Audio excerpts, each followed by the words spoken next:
थे वे भागवत कथा कर रहे थे। तो वे महाराज अच्छा बढ़िया गुटका जर्दा खाते थे। अब कोई गुटका जर्दा खाता है तो उसके मुख से लार बहती है। अब जैसे कलाम उतर कर इधर बैठे थे तो वैसे ही भी पंडित जी भी जो कथा करते थे वे उतरे तो सभी गांव वालों ने उनको बैठा लिया। बोले बैठे पंडित जी कुछ चर्चा कर लें।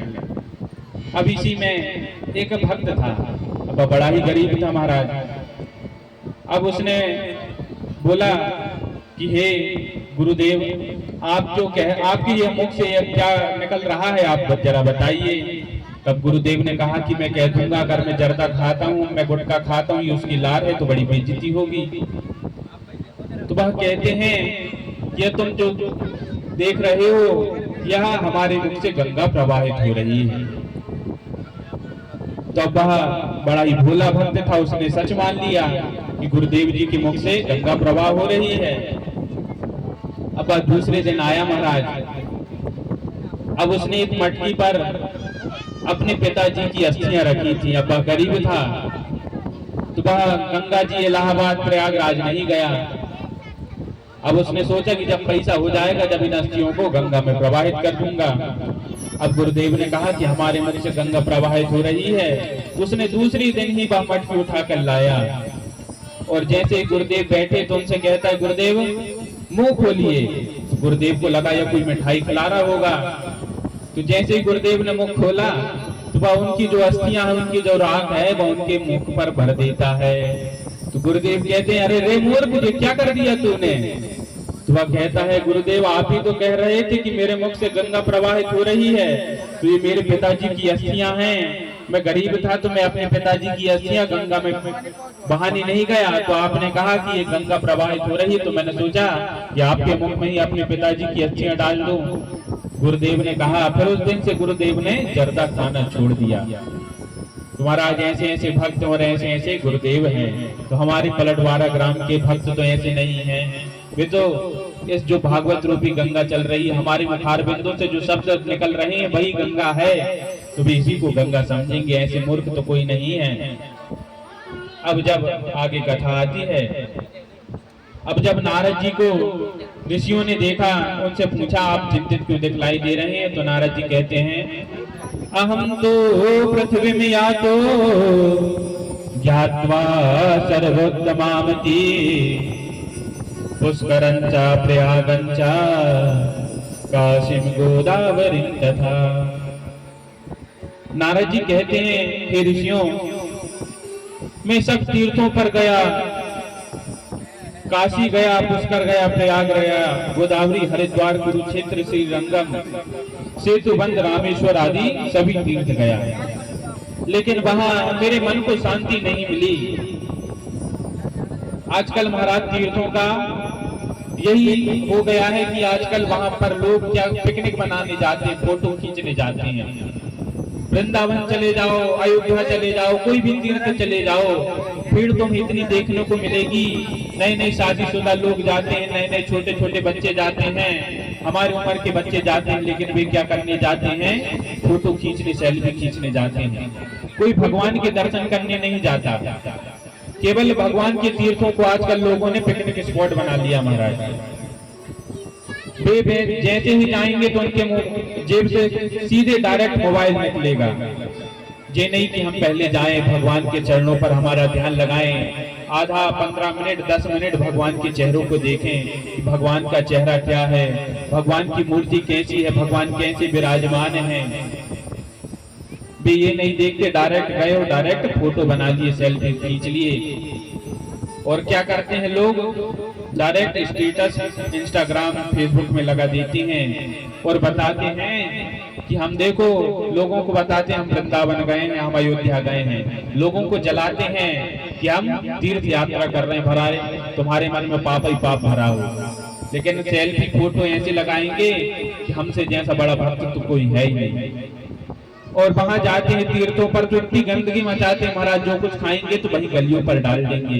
वे ये नहीं सोचते कि यहाँ श्री राम जी ने अयोध्या में खेला है, ये श्री राम जी की जन्मभूमि है, ये वृंदावन है, यहाँ प्रभु श्री कृष्ण ने खेला है, प्रभु श्री कृष्ण ने लीलाएं की हैं, तो हम इस जगह को गंदा ना करें। आजकल गंदगी इतनी मचा दी है लोगों ने कि वहां पर बैठने की जगह नहीं है। तो महाराज ऐसे ही नारद जी कहते हैं, प्रभु शरद कुमारों से कहते हैं कि मैं सब जगह गया लेकिन मेरे मन को शांति कहीं नहीं मिली। अब इसके बाद मैं वृंदावन गया, वहां पर मैंने क्या देखा, पाखंड निरता संतो विरक्ता सा परिग्रह।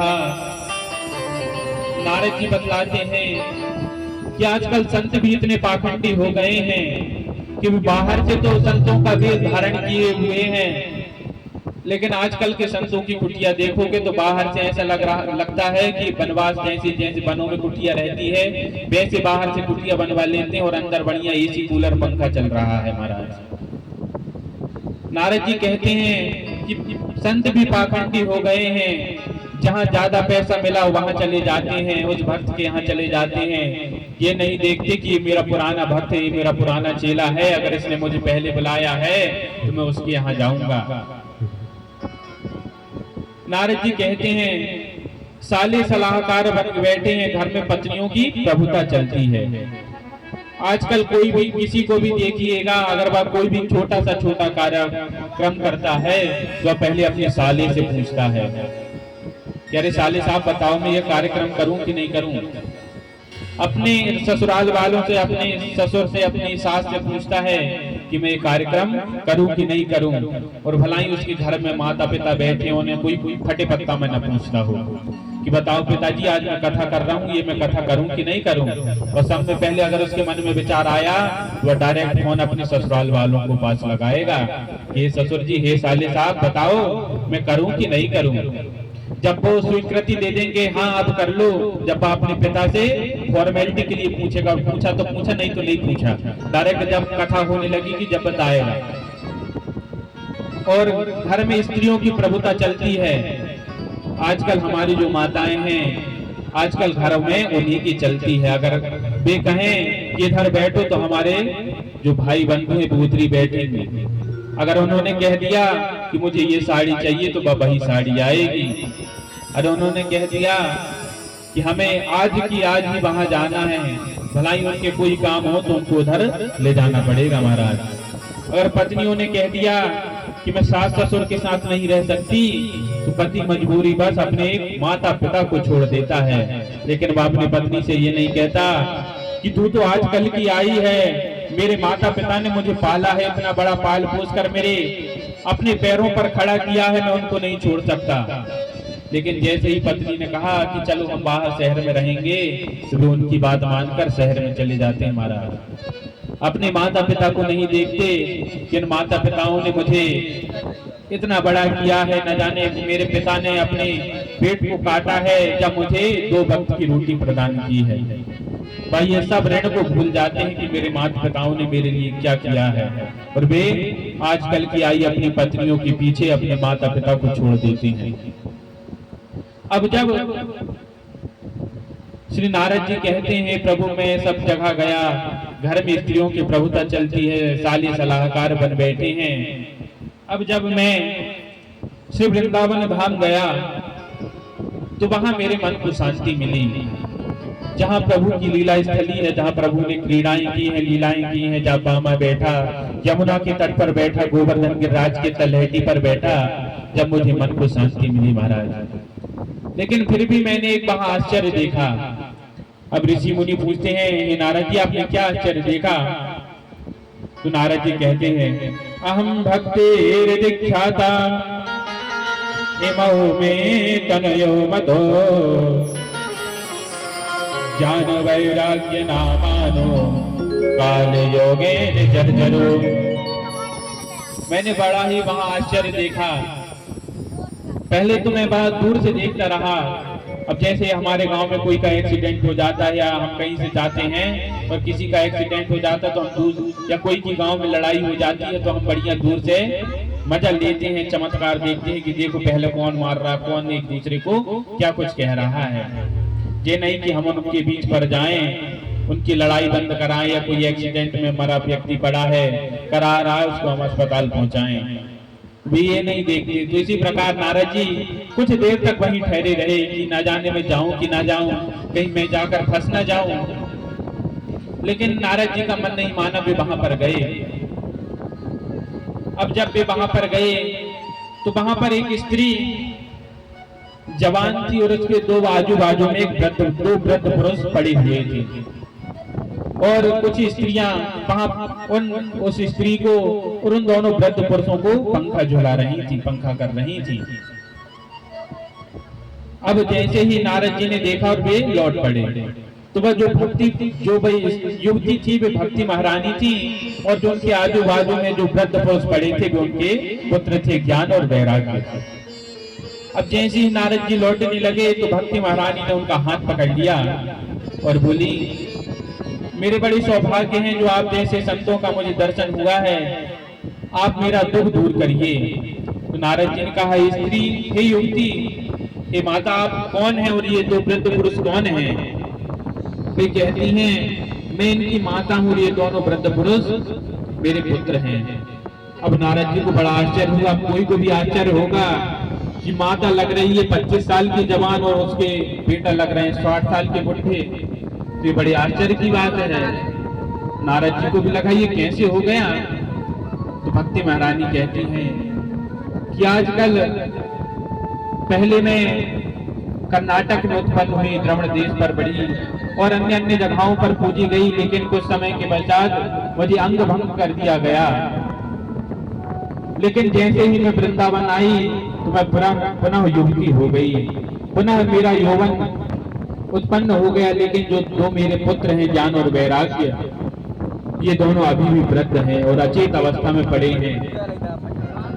आजकल थोड़ी बहुत भक्ति तो रह ही गई है, लेकिन ज्ञान और वैराग्य हर किसी व्यक्ति में देखने को नहीं मिलता। वैराग्य तो आजकल छूट ही गया है कि 60-70 साल हो गए, 50 साल हो जाए, उसको घर से वैराग्य हो जाए। लेकिन जैसा व्यक्ति बूढ़ा होता जाता है, उसे और अपने घर में अपने पुत्रों पर, अपने नातियों पर मोह हो जाता है, वह उससे छूटा नहीं जाता। तो अब भक्ति महारानी कहती हैं, हे नारद जी, आप मेरे दुख को दूर करिए। अब नारद जी कहते हैं, यत् फलम नास्ति तपसा ना योगेन समाधिना तत् फलम लभते सम्यक् कलव केशव कीर्तना। जो फल अन्य योगों में तपस्या से प्राप्त होता था, समाधि के द्वारा प्राप्त होता था, इस कलयुग में केवल कीर्तन मात्र से अगर हम भगवान का स्मरण कर लें तो वह कलयुग, इस कलयुग की यही महानता है कि अगर कोई व्यक्ति सच्चे मन से, सच्चे हृदय से भगवान को जप ले तो वह भगवान को प्राप्त कर सकता है। भक्ति महारानी पूछती हैं कि जब कलयुग में इतने दोष थे तो राजा परीक्षित ने कलयुग को जो अपने राज्य पर रहने दिया। तो नारद जी कहते हैं, भक्ति महारानी, केवल राजा परीक्षित ने कलयुग पर एक ही गुण देखा कि जो व्यक्ति इस घोर कलयुग में केवल कुछ हरि नाम संकीर्तन कर लेता है तो वह भगवान के धाम को प्राप्त हो जाता है।